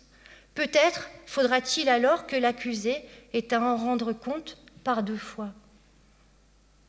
Les violences faites aux femmes et aux enfants, c'est la prescription, celle que certains patriarches religieux ont osé attribuer à une volonté divine, louant le ciel au prétexte que, grâce à Dieu, certains des nombreux faits de pédocriminalité perpétrés par un prêtre aumônier auprès de jeunes scouts étaient prescrits au moment de leur révélation. C'est circonscrire dans le temps le droit de la victime à porter son histoire devant la justice avec une limite d'âge. 38 ans. Pour moi. Avec une prescription datant de 2017, dite en langage pénal acquise. Et depuis 2019, 48 ans. Pour celles qui n'ont pas été clouées par la prescription avant ce changement de loi privé d'effets rétroactifs. C'est cette loi qui change pour certaines, mais pas pour toutes, alors que la police et le procureur, au vu des preuves accablantes, des dépositions, des interrogatoires et des aveux, même partiels, tirent des conclusions claires sur l'identité des victimes et des coupables, des menteurs et des manipulateurs insensés, et de celles qui disent la vérité à qui veut enfin bien l'entendre, et concluent que cette affaire relèverait directement d'un jugement aux assises. Les violences faites aux femmes, c'est le déni du temps qu'il faut à une victime pour faire sauter les verrous de la boîte noire de son cerveau. Accepter et surmonter les réviviscences, regarder en face et analyser cette mémoire traumatique, trouver les mots, lutter contre un anéantissement programmé, trouver des antidotes au sort qu'on nous a jeté, apprendre à mieux s'entourer, trouver où et comment se faire aider, tenter de se reconstruire, s'effondrer, puis se relever, rechuter et guérir encore, remobiliser la force et le courage, sortir de l'emprise, briser ces liens supposément sacrés alors qu'ils sont parfois toxiques, faire voler les tabous et libérer sa parole, s'arracher à tous les instruments de son musellement, se dépêtrer de la camisole de force que peut devenir une famille, s'extraire d'une folie incestueuse et sociétale qui détruit des vies bien au-delà des délais de prescription et peut courir comme ici sur 2, 3, 4 générations. Mes sœurs biologiques, victimes elles aussi, ont longtemps été mes alliées. Nous grandissions main dans la main, à nous épauler, partager sans en parler ces infâmes secrets et nos jeux à nous, nos aventures et nos mondes imaginaires, car nous étions presque des enfants comme les autres. Et puis plus tard, les paradis artificiels dans lesquels nous prendrions la fuite. Nous nous sommes longtemps reposés les unes sur les autres, sœurs dans la survie, dans le sillon de nos addictions, de nos effronteries, de notre délinquance, notre kleptomanie. La boulimie et l'hyperphagie pour les unes, l'anorexie et les insomnies pour l'autre, à s'aimer quand même, se protéger, à s'enfoncer les unes les autres aussi, parfois, et dans l'ensemble, à se défendre. Et puis, malgré nous, nous n'avons su nous dérober complètement à ces relations de pouvoir sadiques, n'avons pas réussi à affronter la vérité au même moment, à sortir du silence sur les mêmes fréquences, à entrer vraiment en empathie, à faire commune résistance au phallogocentrisme dont nous n'avons déjà que trop fait les frais, à mener une guerre solidaire à nos aînés et à l'emprise de leurs discours plus ou moins bien ficelés, à inventer une sororité autre, au-delà de cet insoutenable passé qui nous relie. De mes sœurs biologiques à mes sorcières alors. Bien, si je suis là aujourd'hui, après avoir brisé ces chaînes qui m'assujettissaient à mes agresseurs et à leurs complices, si je suis là ce soir avec les mots et les images pour dire, déconstruire et la force de reconstruire, c'est en grande partie grâce à mes sœurs biologiques, à mon mari et à nos 2 filles, à nos amis et aussi grâce à Margot, grâce à Gabrielle, à mes côtés ce soir et à toutes nos sorcières, surtout celles qui ont vaillamment accueilli ma parole, partagé les leurs dans le respect de nos pudeurs bafouées. Celles qui ont ouvert leur cœur, qui œuvrent pour des lendemains meilleurs. Et c'est aussi grâce à la puissante figure de la sorcière, archétype vivant, en pleine émergence, qui n'est pas une personne en particulier. Elle n'a pas d'histoire singulière et elle peut à la fois toutes les accueillir. Elle est source d'inspiration, affranchie, créative et toujours en devenir. Elle est liberté, égalité, sororité. C'est une grande passeuse, c'est une métisseuse d'alliance et de résilience. De la sorcière à la sorcière, donc je ne vais pas revenir trop longtemps sur la création du mythe de la sorcière et l'évolution de la sorcière, puisque ça a été le sujet, entre autres, d'une conférence donnée par Claire Perrin l'année dernière dans le cadre des Semaines des droits des femmes. Ouais, merci. Je rappellerai simplement, d'une part, ce livre de Mona Chollet, et que vous pouvez écouter un certain nombre d'émissions à ce sujet qui sont particulièrement riches, pertinentes et intéressantes sur France Culture, dont vous avez les références ici. Je rappellerai simplement que nous avons assisté à une résurgence de cette figure dans les années 60 et 70, aux États-Unis notamment, avec les très provocatrices Witch, engagées dans des combats politiques et des personnes qui se revendiquent sorcières, telles l'écoféministe Starhawk, qui se réclame pour sa part de la Wicca, un courant religieux qui est fondé sur un syncrétisme néo-païen et qui réhabilite des cultes anciens de déesses. Plus récemment, on assiste à une nouvelle résurgence de la sorcière en France depuis 2-3 ans, dans le sillon du travail de Mona Chollet, de la venue en France de Starhawk en 2017 à la ZAD de Notre-Dame, mais aussi à Céré où elle a animé un atelier de permaculture, et à l'UPVD puisqu'elle nous avait fait l'honneur d'ouvrir notre cycle de conférences au sein de notre atelier en septembre 2017. La sorcière fait son retour dans les manifestations et les combats politiques, entre autres, autour des droits des femmes et de la lutte contre le changement climatique. Nombreuses sont les observations d'une corrélation étroite entre les violences exercées à l'égard des femmes dans nos sociétés et celles exercées à l'encontre de la nature, du vivant autre qu'humain. Dans un contexte où le changement climatique et l'érosion de la biodiversité suscitent de plus en plus de prises de conscience, de vives inquiétudes, de révoltes et de manifestations, on constate l'émergence de nombreuses femmes porteuses d'une parole qui appelle à de nouvelles lois et à des changements profonds de nos mentalités. De même, dans le sillon des mouvements MeToo et Balance ton porc, de partout les femmes s'organisent et prennent la parole et la plume pour nous intimer de réformer nos sociétés et nos législations en matière de violences faites aux femmes et des droits de celles-ci. En France, la société et l'université sont marquées par un intérêt tardif, par comparaison avec les pays anglophones, mais en pleine effervescence depuis une dizaine d'années pour les écoféminismes. Et on peut saluer notamment le travail d'Émilie H., d'Isabelle Cambourakis, de Jeanne Burgar-Goutal et de Margot Lowers. Aujourd'hui, des femmes de tous âges, de tous horizons et de tout peuple nous enjoignent de changer de paradigme dans nos façons de considérer et de légiférer sur les questions liées aux droits des femmes et à ceux de la nature, et d'agir de façon responsable envers le vivant. Nous pensons qu'il faut résister à la tentation facile d'assigner la responsabilité de la planète, notre maison commune, aux femmes qui, affirment certains, seraient supposées par essence plus enclines que les hommes à éprouver de l'empathie et tournées vers les activités du soin, du care. Si nous tenons à résister à cette volonté d'imposer aux femmes encore une charge de plus qui leur incomberait selon ces logiques essentialistes, il nous semble néanmoins que la figure émergente de la sorcière est une alliée puissante de tous ceux et celles qui appellent à des changements de paradigme dans nos façons d'entrer en relation, tant avec les femmes qu'avec le vivant sous toutes ses formes.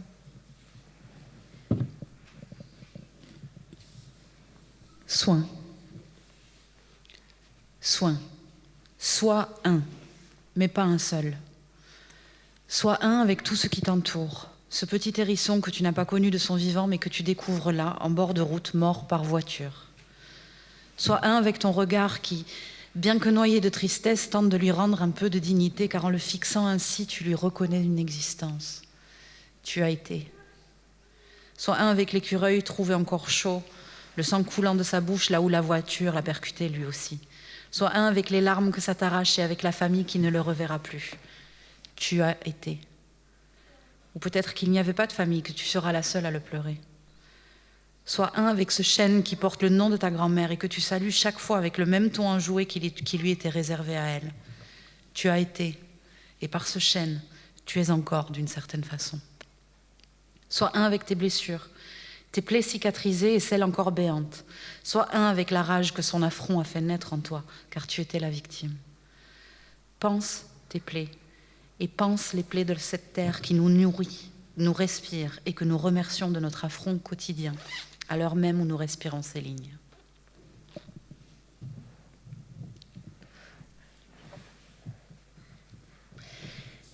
La sorcière marque l'avènement d'un nouvel archétype, non lesté des stigmates péjoratifs dont la sorcière a longtemps été affublée, stigmates visant son existence charnelle autant que sa liberté morale et spirituelle, son indépendance, ses puissances et ses savoirs. La sorcière se tient loin du stéréotype de la femme qui pactise avec le diable, qui se fait instrument de la tentation entre Satan et les humains, dont le corps est non seulement désacralisé, mais vil et marqué par le diable, qui affiche soit une laideur répugnante, soit une beauté fatale et manipulatrice, qui est menaçante et malveillante, qui jalouse les autres femmes et instrumentalise ses pouvoirs magiques à des fins maléfiques. Stigmatiser des femmes en tant que sorcières et les condamner à être brûlées sur la place publique, c'était tenter d'éradiquer tout ce qui pouvait permettre aux femmes de s'émanciper, d'échapper aux dogmes, aux codes et modes de vie qui leur étaient socialement imposés par les hommes, de revendiquer des savoirs et des pratiques ancestraux, de vivre libre, hors mariage, hors normes, ne se pliant pas aux ordres des épouses et de la maternité, de faire concurrence aux hommes qui se voulaient seuls gardiens de la connaissance, seuls figures d'autorité, édicteurs de morale et de discipline, détenteurs de la raison, des arts, de la religion et de la médecine, domesticateurs du corps des femmes et de leurs âmes sauvages, et dans le même temps de tous ces êtres de nature que certains proclamaient dénués d'âme ou d'intériorité. La sorcière était l'incarnation de tout ce qui représentait en tant que tel un danger pour le pouvoir patriarcal, qui s'érigeait alors en maître et possesseur de la nature, mais aussi des femmes, des produits de la civilisation et même de ces peuples dits indigènes, dominés par une idéologie qui permettait de les reléguer avec les femmes du côté du sauvage. En même temps que pour permettre l'expansion des civilisations patriarcales, on colonisait et soumettait des peuples animistes et totémistes qui vivaient dans des relations de mutualisme avec leur milieu naturel. On s'appliquait à dompter ou diaboliser le corps des femmes et les alliances de celles-ci avec les plantes, les forêts, les animaux. Alors, du point de vue des femmes, la sorcière est à la fois, comme on peut le lire sur certaines pancartes brandies dans les manifestations, la petite fille des sorcières que le patriarcat n'a pas réussi à brûler. Surtout, elle est une sœur universelle pour toutes les femmes et tous les hommes aussi, car il ne faut pas les oublier, alors accusés de sorcellerie, pour toutes les femmes violentées et bridées par une éducation patriarcale et pour toutes les femmes d'aujourd'hui qui réclament leur puissance et leurs alliances ancestrales. C'est ma fille qui danse avec moi sur la photo, elle tenait à ce que je vous le dise. Elle est également une sœur pour tous les hommes qui ne se reconnaissent pas non plus dans les idéologies virilistes qu'on leur a inculquées, qui eux aussi œuvrent avec les femmes à des changements de paradigmes et de société, en appellent aux sensibles et à de nouvelles façons d'habiter le monde, de le cultiver et d'entrer en relation avec le vivant. Guérisseuse, merveilleuse, la sorcière est vectrice d'empathie, de sororité, non aliénée, vilifiée, dénoncée et ostracisée comme autant des sorcières qui furent isolées et coupées de toute forme de solidarité possible. Défendre une sorcière ou un sorcier pouvait mener à être accusé soi-même de sorcellerie. Mais elle est warrior solidaire, elle ne mâche pas ses mots, elle réclame justice et elle avance épaulée, renforcée par des cercles de sorcières, des amitiés avec des sages femmes accoucheuses d'une deuxième mise au monde et aussi avec de sages hommes. Elle offre la possibilité d'une nouvelle naissance, elle réapprend aux humains à s'entretisser dans des écosystèmes multispécifiques, à tisser des cocons porteurs de résilience. Briseuse de tabous, de dogmes, la sorcière n'est pas taiseuse, non, vous l'aurez compris. Affûteuse de mots, guérisseuse de mots, M-A-U-X, elle met fin au silence, elle recoue les béances, elle est ouvreuse de portes, elle balise les sentiers, elle balise les chemins vers la terre-mère, elle indique pour chacun, chacune les voies ouvertes vers le vivant qui accueille et soulage les souffrances. En chemin, elle les recueille, elle les transmute, elle trace des sentiers pour sortir de la désespérance. Elle comble les lacunes des mères absentes ou complices, lèche les plaies, fait reculer la peur. Elle est sœur de cœur pour enfants, hommes et femmes désastrés.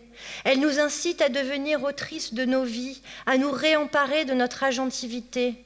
Elle est féminité qui conjugue force et sensibilité, douceur et autorité, courage et émotivité. Elle connaît la colère, Elle ébranle la loi des pères verts. Elle lutte contre la mort, l'anéantissement que l'on nous a mis au corps, l'emprise de tête. Elle rend aux femmes leur dignité.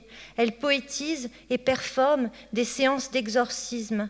Elle affronte la terreur, la honte et la monstruosité, les retourne à ses agresseurs. Elle sort de l'ombre, telle une sorcière qui rejaillit de sa tombe. Elle embrasse le monde et danse avec la lumière. Quand on a subi l'impensable avec le E dans le A et qu'on y survit, l'épreuve qui se dresse devant nous est alors celle de continuer d'habiter le monde, d'habiter son corps d'abord, et puis ce monde qui nous déborde. Et je voudrais rappeler ce projet, donc avec Athan et Margot aussi, la photo est tirée de là, présenté en 2018, il y a 2 ans. C'était déjà un travail écoféministe que nous avons réalisé avec cette figure de la sorcière. Ce travail pour moi, Jessie, a assumé la fonction d'apporter un point d'orgue à un travail d'exorcisme, pour me libérer non pas du diable, mais de toute cette enfance que je n'avais jamais pu mettre en récit, la sortir de la béance silence de laquelle elle me hantait et de lui donner une forme visible, sensée et surtout extérieure à moi. Ce travail avait pour pivot la notion de guérison de l'enfant intérieur et la réactivation de mes puissances féminines. C'était déjà là un travail écoféministe et écopoétique, à visée universelle sur la résilience à travers la reconnexion d'une femme avec le vivant autre qu'humain. Il s'agissait de mettre en œuvre une pratique de ressourcement, de réemparement, de régénération, d'esquisser des voies pour sortir de l'aliénation par le truchement de la création artistique. Ce que nous présentons ce soir s'inscrit donc dans un prolongement de ces premiers travaux. Il s'agit de resacraliser le corps, l'être dont l'intégrité a été malmenée, et par l'expérience d'une communion avec la forêt, suivie d'un long et patient travail de gestation, d'accoucher d'une œuvre multimédia, éco-poétique et co-créée avec la forêt. Ce type de travail permet ainsi de se réconcilier avec son être femme en déclinant ses capacités de mise au monde multiples et protéiformes. Par la photographie, la danse et la poésie, inspirées par la sorcière, nous nous revendiquons ici praticiennes de magie. Nous n'entendons pas la magie tel l'art de jeter des sorts ou de transformer des enveloppes corporelles, mais plutôt l'art de faire apparaître par la pratique de la photographie, de la danse et de l'écriture ce qui peut rester invisible et ainsi d'affecter les schèmes qui encadrent notre appréhension du monde et nos manières d'être. Nos pratiques visent le réenchantement de nos perceptions et de nos représentations du vivant et de la matière. Elles épousent et manifestent nos inextricables enchevêtrements avec eux. Dans le sillon de l'écoféministe Starhawk ou de l'écopsychologue David Abraham, l'écopoétique que nous cultivons procède d'une magie que l'on pourrait définir comme l'art d'altérer volontairement la conscience. C'est une forme de magie qui, pour citer Starhawk, consiste en, je cite, « un art de nous éveiller à toutes les consciences qui nous entourent, l'art d'entrer en conversation grâce au langage profond que parle la nature. » Donc j'en viens à ma 3e partie, l'écopoétique de la sorcière en forêt. Réalisé à partir d'explorations in situ dans la réserve naturelle de la Massane, mue par des approches écoféministes et écopsychologiques, ce travail est fondé sur les notions de résilience, de coévolution et de co-composition qui sont communes aux écosystèmes et aux individus, qu'ils soient humains ou autres qu'humains. Il met en œuvre des devenirs animaux, végétaux, élémentaux. Il met en lumière les alliances multispécifiques à l'œuvre dans le tissu mutualiste et sympoétique qui se crée ensemble à plusieurs du vivant. Dans mon travail de recherche, fondé sur une écopoétique du réenchantement, je sonde l'hypothèse selon laquelle les auteurs et les autrices contemporains que j'étudie sont des passeurs et des passeuses de monde. Je m'attache à démontrer que par bien des aspects, la poétique de la terre qu'ils inventent naît de leur attention sensible au monde dont ils proposent des échos poétiques, des prolongements, avec lesquels ils composent une symphonie du vivant. Ce faisant, c'est bien sûr la place de l'humain dans le reste du monde qu'ils interrogent de façon éthique et philosophique, le plus souvent avec une très fine connaissance sur le plan scientifique des comportements animaux, végétaux, de ceux des champignons et des milieux dans lesquels ils ancrent, avec le E dans le A, leur littérature. Je m'intéresse tout particulièrement à la façon dont ces auteurs et autrices écrivent en traducteurs et traductrices des voix non humaines et de la musique du monde. Comment, plutôt que d'écrire sur la nature, ils s'y réenchevêtrent et composent avec le non-humain. Comment, ainsi, ils nous donnent à entendre les paysages sonores, notamment, à percevoir les textures olfactives et la matérialité vibrante d'un monde où tout est enchevêtrement, nous invitant nous-mêmes, lecteurs et lectrices, à une pratique de l'attention, tournée vers les 1000 façons dont nous sommes en inter- et intra-action permanente avec le monde autre qu'humain. De là, je me suis mise à explorer ce que pourrait être ma danse si je cherchais à chorégraphier avec un milieu naturel. Si par la danse, je pouvais cultiver en réponse au monde un art qui, loin d'être le propre de l'homme avec son grand H, s'inscrirait dans un prolongement du sauvage qui traverse les animaux humains que nous sommes et qui nous relie au monde autre qu'humain. Ce travail, dont nous vous présentons les premiers résultats, esquisse des pistes de recherche par la danse, la photographie et la poésie comme façon de désanthropocentrer notre rapport au monde pour redonner davantage de place au non-humain dans nos langages. Il s'agit ici de renoncer à une volonté de maîtrise gestuelle et chorégraphique pour m'abandonner à une danse à composer avec la forêt. Ma démarche est motivée par l'intuition que nous sommes capables de nous reconnecter à des savoirs que nous possédons, comme j'aime à le dire, par nature. Ce qu'il nous est donné de réveiller dans un patrimoine épigénétique, enfoui sous la culture et en dormance de par notre manque de corps à corps avec les formes du vivant. Si nous détenons ces savoirs quelque part à explorer en et par notre corps, sentant, pensant, dansant, c'est précisément parce que notre espèce humaine a coévolué à partir d'eux et avec toutes ces formes de la nature autre qu'humaine. Depuis l'aube de l'humanité, d'ailleurs, les danses sacrées, les danses indigènes, ancestrales, sont consciemment coécrites avec la terre. N'étant pas chercheuse en danse, la démarche et le travail que je porte ici le sont en tant que processus créatif et praxis écoféministe. Il prolonge ma recherche en éco-poétique, essentiellement basée, comme je l'ai dit, sur l'analyse de corpus littéraires écrits par d'autres que moi. Ici, je me place momentanément du côté de la création plutôt que de l'analyse. Et si je quitte délibérément les sentiers académiques, ceux des études publiées, des livres, des savoirs théorisés qui pourraient encadrer ce travail, il m'appartiendra sans doute à terme d'y revenir pour croiser les résultats de ma libre exploration personnelle avec les travaux de ceux et celles qui ont déchiffré avant moi de bien belles façons de pratiquer le land art, qui ont œuvré pour une danse composée in situ ou qui innovent dans les humanités environnementales en étudiant ce que le devenir animal, notamment, peut faire advenir par la danse. Et je pense là aux travaux de notre collègue qui travaille au CNRS, Joanne Clavel. Le procédé ici recherché consiste en des improvisations, avec pour consigne première la quête d'un corps à corps imprévisible et aléatoire avec le non-humain. C'est m'engager dans une danse contact à créer avec les formes, les textures, les êtres vivants et les flux de la forêt. Ainsi, je tente d'inviter la matière dans un corps à corps avec mon être et d'explorer tout ce qui peut bien s'y tramer.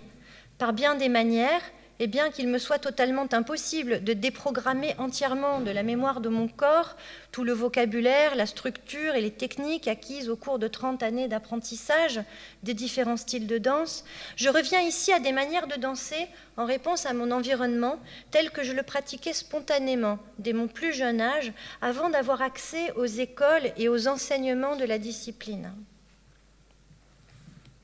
Plutôt que d'imposer une chorégraphie pensée sur la forêt, je cherche plutôt comment les manières d'être et les formes de la forêt, ces styles, dirait sans doute Marielle Massé, peuvent informer ma gestuelle, c'est-à-dire la former de l'intérieur, animer mes états de corps et de conscience.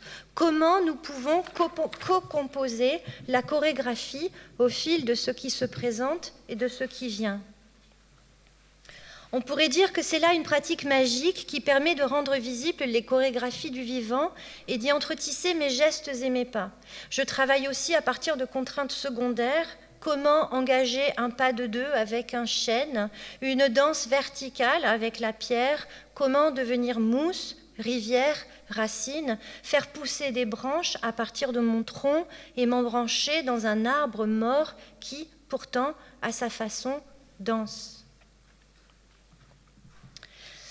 À partir d'une rencontre en forêt avec un vieux chêne mort qui, par un étrange effet d'anamorphose, me regarde et sous mes yeux devient pieuvre, je me laisse aller à une rêverie guidée par cette rencontre incongrue en forêt avec la pieuvre qui se trouve être pour moi un animal totem qui me rend visite dans mes rêves et qui est intimement lié à ma féminité.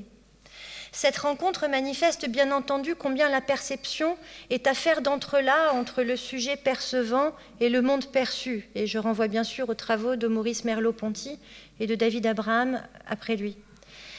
Ces entrelacs qui produisent ici une apparition à la fois réelle et illusoire, celle d'un chêne pieuvre, mort et pourtant animé, ne serait-ce que par mon attention magique, mon œil anamorphique.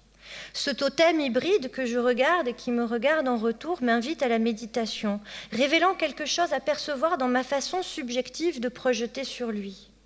Car, par une pensée analogique, cet arbre pieuvre m'intime de considérer ce que ces deux êtres que rien ne semble rapprocher dans leur milieu géographique ou dans nos façons de catégoriser le vivant pourraient bien avoir en commun.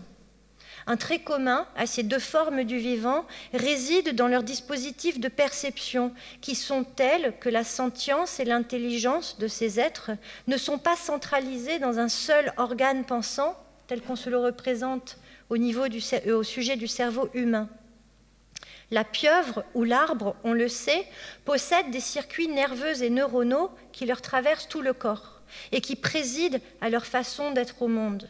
De là, je me suis interrogée sur ce que pourrait être une manière de danser, penser, sentir en contact avec mon milieu à la façon d'une pieuvre tentaculaire, ou de fait comme un arbre en forêt, embranché de tout mon corps et par mes racines dans un milieu avec lequel je ferais rhizome. Disposée à accueillir cette rencontre en forêt avec ce totem hybride, liminal, qui enchevêtre les qualités d'un être luminescent, la pieuvre, avec celles d'un être qui pratique la photosynthèse, l'arbre, qui me situe dans cette forêt ancienne du littoral, entre terre, ciel et mer, entre surface et profondeur, entre l'animal et le végétal, l'autotrophe et l'hétérotrophe. Alors j'ai cherché à faire la lumière sur une voie que cette rencontre m'indiquait. Quelle serait ma danse si je devenais pieuvre, arbre, dans ma façon de contacter le monde, de réincorporer ma pensée, de penser sentir mes états de corps-conscience? Quel décentrement en découlerait? Quel potentiel pourrions-nous réveiller avec Margot par l'art de la photographie, de l'écriture et de la danse pour métaboliser la lumière par photosynthèse ou la produire par luminescence? Comment, dans une danse contact avec la forêt, alliée avec la photographie et l'écriture, les manières d'être de la réserve naturelle de la Massane pourraient-elles peut-être prendre corps à travers nous? Ce qui est exposé ici résulte d'un travail de co-composition, avec Margot d'abord, qui saisit par touche des tableaux, qui doit elle-même improviser avec son appareil photo au fil d'une danse qui se tisse entre nous et avec la forêt. Vous y verrez aussi quelques-unes de photos prises par moi-même de très piètre qualité, puisque c'était avec mon appareil, mon portable. Suite à un cambriolage, je n'ai plus d'appareil photo. Puis, à partir de 700 photos, nous avons procédé à un travail de sélection et de composition de l'exposition, structurée aussi en fonction de contraintes qui sont liées à la salle et aux supports qui étaient mis à notre disposition, comme vous le verrez. Ensuite, je suis passée à un travail d'écriture en collaboration avec Olivier Panot et Joseph Garrigue, dont les lectures scientifiques et poétiques aussi parfois de notre travail photo-dansé se sont frayés un chemin dans la composition de mes textes éco-poétiques. Ceux-ci ont jailli de ma plume, mais ils sont néanmoins en bien des façons coécrits avec eux. C'est donc une écriture tressée à plusieurs, un travail de co-composition, en premier lieu avec la forêt et en deuxième lieu avec des sorcières et des sourciers, ces collègues connaisseurs de cette forêt qui nous y ont guidés vers le vieil if centenaire, vers les cascades et, littéralement et métaphoriquement parlant, qui nous ont conduites à la source de la forêt, permettant d'irriguer notre danse, notre photographie et notre écriture. On peut en effet parler de cocon-position, car de ce cocon tissé à 5 autour de la sorcière à son état larvaire, a émergé cette sorcière parvenue à son état adulte et qui s'envole ici pour danser avec la forêt. C'est un travail qui vise à bousculer notre perspective anthropocentrique, nos mythes et récits sur les femmes et les formes du vivant, tout en jouant parfois de façon réflexive avec ceux-ci et de façon à questionner et réinventer le regard que nous portons sur le monde. Est-ce nous qui regardons le monde, ou peut-être le monde qui, de ses 1000 façons autres qu'humaines, nous regarde? Au-delà du regard, comment la forêt nous touche-t-elle? Notre travail de photodanse-écriture opère par décentrements et renversements, par anamorphose, polysémie et métaphore. C'est un travail qui procède à une forme de réalisme liminal, un concept central à mes travaux de recherche en écopoétique et que je développe par ailleurs sur le plan théorique. Très brièvement, il s'agit de faire bouger les lignes entre l'animé et l'inanimé, entre la vie et la mort, entre l'individu et son milieu, entre l'intuition et la raison, entre les rêves et la dite réalité, entre le poétique et le scientifique, et entre les règnes naturalistes qui clivent, analysent et séparent tant les formes du vivant que les sens et les facultés de perception par lesquelles nous évoluons en contact permanent avec elles. Alors que l'avenir de notre planète, des millions d'espèces qu'elle porte et de l'humanité tout entière est arrimé à de nombreux points de bascule, la sorcière sort du ventre de la biosphère, sœur et solidaire.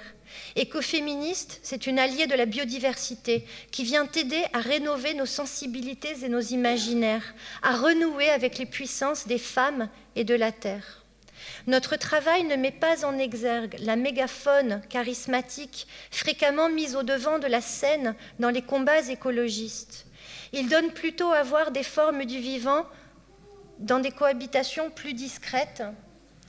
Tous ces êtres, avec et sans le H, enchevêtrés dans le dense réseau d'une forêt ancienne, où se nichent plus de 8000 espèces répertoriées et entrelacées dans une toile vivante d'une merveilleuse complexité, qui témoigne de mutualisme et de coévolution, permettant de s'adapter aux bouleversements de leur milieu liés au changement climatique.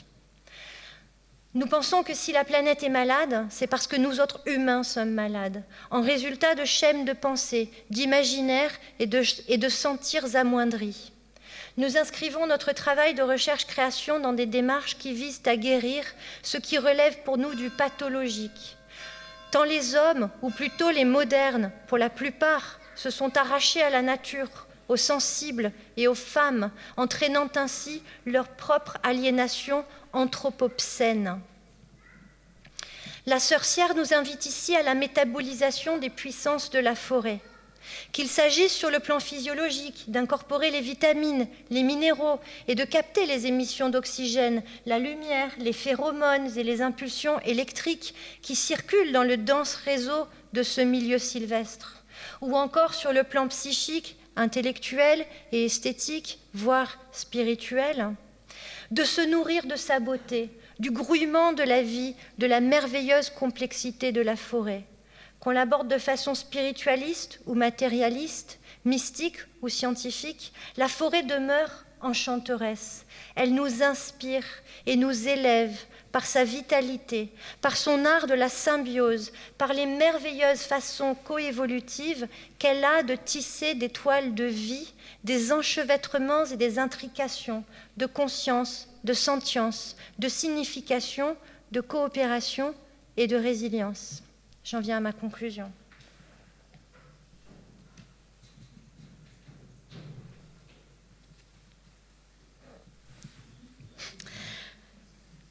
On constate que les imaginaires sont entrés en révolution dans la culture populaire également. Depuis la série télévisée Charmed, qui mêlait déjà sorcellerie et sororité, on note une évolution sans précédent, allant franchement dans le sens de la sorcière écoféministe, jusque dans les films d'animation qui participent fortement à rénover les imaginaires genrés liés aux petites filles et aux femmes notamment. Si les productions Disney ont reproduit et même créé, en miroir et dans le prolongement d'époque, des stéréotypes étriqués et misogynes attachés aux filles et puis aussi au mythe de la sorcière maléfique, on a ensuite vu apparaître, à force de déconstruction et de combats féministes, des héroïnes affranchies, indépendantes et rebelles, fougueuses et courageuses. Dans le même temps, on peut apprécier l'émergence des productions grand public Disney et Century Fox qui se prêtent à des lectures éco-poétiques telles que Le Roi Lion, Brother Bear ou encore Avatar. Moana, traduit en français Vaiana, sorti en 2016, est un conte résolument écoféministe et postcolonialiste à la fois. Il a pour héroïne une petite chef de clan en herbe appartenant à un peuple autochtone dont elle deviendra la guide parce qu'elle répond à l'appel de la mer, l'océan. Elle doit recourir à la bravoure et à la magie pour faire alliance avec les puissances des océans et de la terre et restaurer leur équilibre écosystémique, et en même temps déconstruire puis réécrire l'histoire de son peuple. Mais c'est surtout dans le deuxième film d'animation dédié à la Reine des Neiges, tout récent, qu'apparaît la sorcière, qui signe un nouvel imaginaire en voie d'éclosion. La sorcière, si elle n'est pas appelée ainsi dans le dessin animé, et ce serait difficile du reste en anglais, y est pourtant figure centrale dans toute sa puissance éco-poétique et écoféministe à la fois, avec là encore une lecture postcolonialiste possible. Ce film met en scène le combat de deux sœurs, qui allient magie et sororité pour sauver une forêt primaire de hêtres qui se trouve menacée. Parce que l'une d'entre elles est dotée du pouvoir magique d'entendre l'appel de la forêt, son chant, les deux sœurs viennent à bout d'un sort dont la forêt enchantée et ses milieux voisins risqueraient de périr. C'est se tenant à l'écoute de ce chant de la forêt et en tissant des alliances avec les éléments et les êtres autres qu'humains que les deux sorcières parviennent à faire la lumière sur leur histoire, soit sur celle de la forêt, de leurs ancêtres et de leurs deux peuples. Ainsi participent-elles à réactiver les puissances et la résilience de la forêt. Si je garde pour ma part de grandes réserves quant à l'esthétique réservée aux femmes par la conception graphique de Disney, on peut saluer néanmoins la création de nouvelles figures écoféministes pour les jeunes générations, qui sont ici affranchies des vieux stéréotypes aliénants longtemps imposés aux filles dans leur devenir femmes à travers les contes de fées. Aussi peut-on y entendre un appel à se tenir à l'écoute de la forêt ou des océans. Car on est en droit de se demander si le pouvoir d'Elsa ou de Vaiana relève vraiment d'un pouvoir magique, ou bien peut-être s'il correspond plus simplement à une attention poétique et animiste au monde autre qu'humain. Je voudrais dire deux mots aussi de cette formidable scène de sorcière portée au cinéma par le grandiose et dernier film de Céline Sciamma, Portrait de la jeune fille en feu, en collaboration pour la musique avec les compositeurs Jean-Baptiste Delaubier et Arthur Simonini. C'est incontestablement l'acmé écoféministe de ce film envoûtant sur le désir et la liberté des femmes dans un vieux monde patriarcal, celui de la Bretagne du XVIIIe siècle. La scène offre ce moment d'enchantement inégalable qui rassemble autour d'un feu un cercle de femmes dans une clairière de nuit. Les femmes y viennent en secret pour chanter et partager leurs joies et leurs difficultés. Parmi elles, des guérisseuses et des avorteuses qui opèrent entre elles, dans l'ombre et en marge de la société dominante, qui viennent en aide aux plus jeunes grâce à leur connaissance des plantes, de la gynécologie et de la médecine.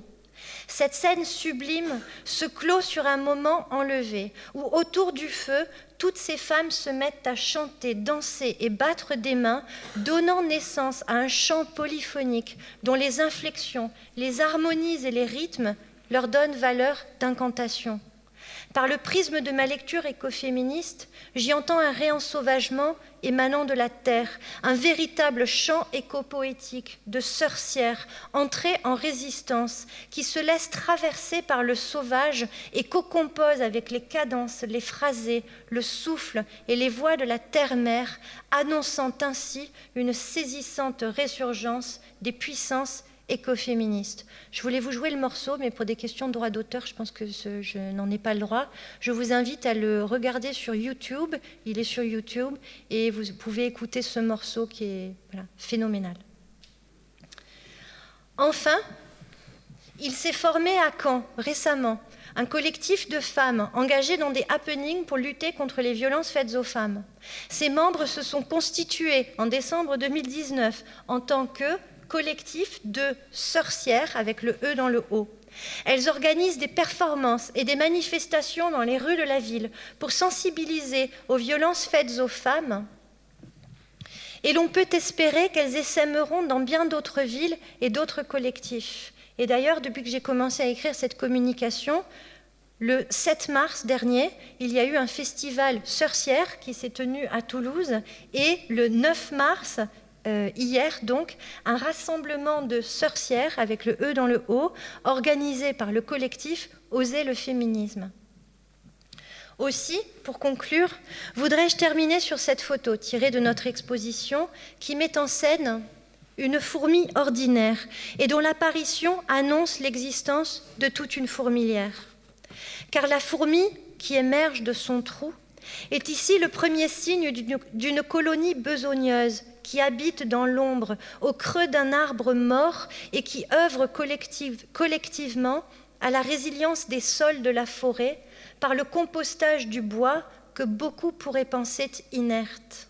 On peut y voir là une voie à suivre pour œuvrer au compostage du bois mort de nos forêts, celui de nos corps, de nos âmes, de nos mythes et de nos sociétés désastrées qu'il nous faut décomposer par un travail de fourmi pour revitaliser nos terres et rendre celles-ci de nouveau habitables.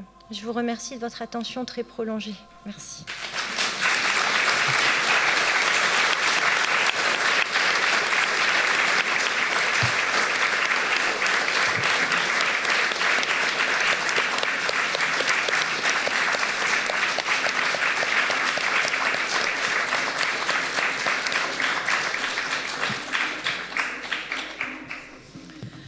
Merci beaucoup. Un petit pot est organisé à l'étage dans la salle où se tient l'exposition, la salle à manger du roi, en guise de vernissage. Donc nous vous invitons avec joie à vous retrouver là-bas et voilà, allez nous désaltérer et éventuellement si vous avez des commentaires, des questions à ce moment-là. Voilà, merci beaucoup.